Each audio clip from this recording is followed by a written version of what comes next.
Hi YouTubers, Andre here from the DIY bench. I thought I'd show you this plasma piece that I cut out a while back.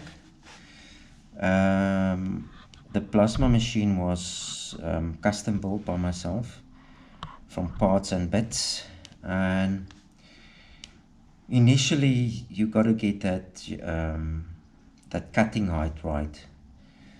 And as we know, if the cutting height is not correct, you either get like some funny bevels on the edges. And another thing that I found is that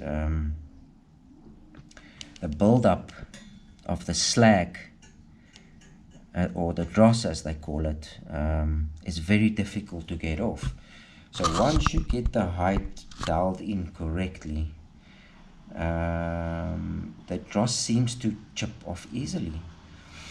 And on my machine, I mean, it was, like I said, it's not, I didn't buy it off the rack. It's put together from parts, and in my case I think a cutting height of 1.5, and that is like it is a cutting height recommended in most cases.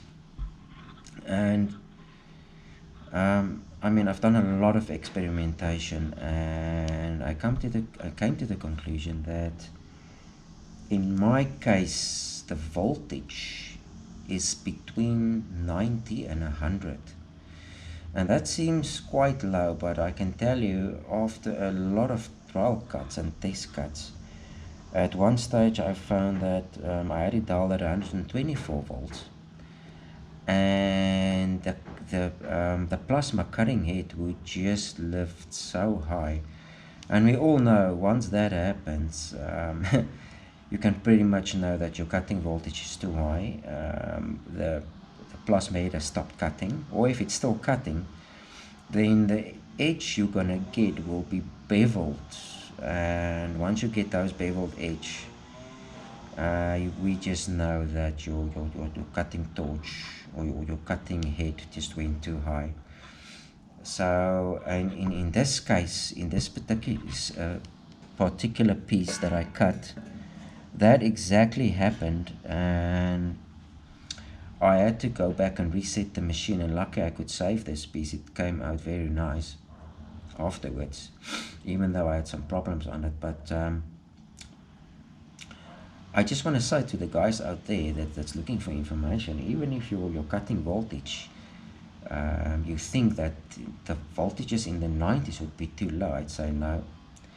Dial it in at 90 and see what it comes out, because I think I've not cut another piece after this, but my next cut is going to be starting from 90 volts.